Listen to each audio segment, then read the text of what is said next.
This is Dr. Lou Sella, sport and performance psychologist. Now, the unsoundness of the high school defense. I had this situation occur with a client. It happened last year. I've been procrastinating making this video for a variety of reasons. However, today's the day we're going to talk about it. Okay, so the Air Force script. You run zone dive, you get 4 yards, you run zone dive again. You've heard that in endless videos for the last several years. Okay, so you run zone dive, you don't get 4 yards because number one takes the B back. So you're going to run midline triple option. You're going to come back to the next play and run midline triple option because Air Force wants to be able to either keep it with the quarterback or get rid of it. That's what they want. Ideally, they want to get rid of the ball because that's where the real yards are. Last year, they had with Zach Larrier, they wanted him to be the runner. So as soon as one took the B back, they were coming back next play and running mid-triple. Okay, now this happened last year. They played a team that had a B-gap defender literally at the snap come up the field and not take the dive, but then this guy folded inside when the tackle veer released, and he would take the dive. Now you're going to say, well, didn't they run into each other? No, because he would come up the field, and then he would go there, and they'd be on two different levels. Yeah, that actually happened. The joys of high school coaching and high school playing. You can't always put it on the coaches either. Sometimes these kids are a little stunad and go bots. But anyway, enough of the Italian. All right, so what do you do when that happens? Because it's going to turn into a give read, and that's not what you want on mid-triple. You don't want to give read. You want to be able to pull and pitch the ball. So what happens when so you call mid-triple, you're reading from the guard out, and the player over the guard doesn't take the dive now? Well, here's the deal. And this holds the test of time. The mic never lies. Now, I made a video where if everybody's taking the B back and you run mid-triple, they don't have anybody on the quarterback or the pitch. That's true.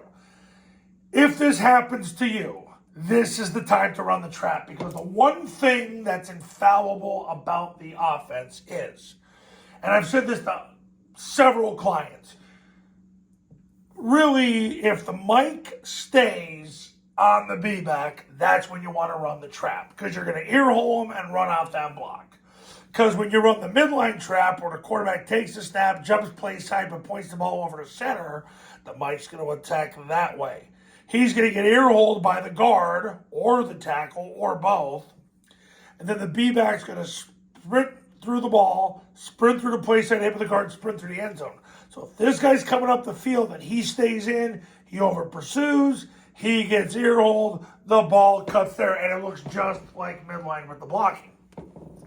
Matter of fact, I had an Air Force assistant tell me that they often teach the two concepts back-to-back because the blocking is paired, so in most scenarios. So basically, it almost works hand in hand with the offensive line blocking.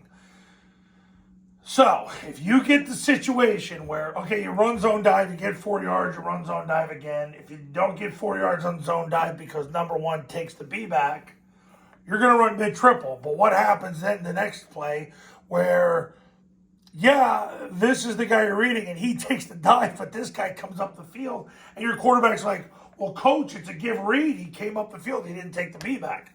You come back and you run the trap because you're going to use his momentum against them. You're trapping to the void. He's going to jump here. You're going to ear-hole him, and off you go. That's what is going to happen. The one thing you can say about the offense is the mic doesn't lie. Really, you want to run mid-triple when the mic is a runner.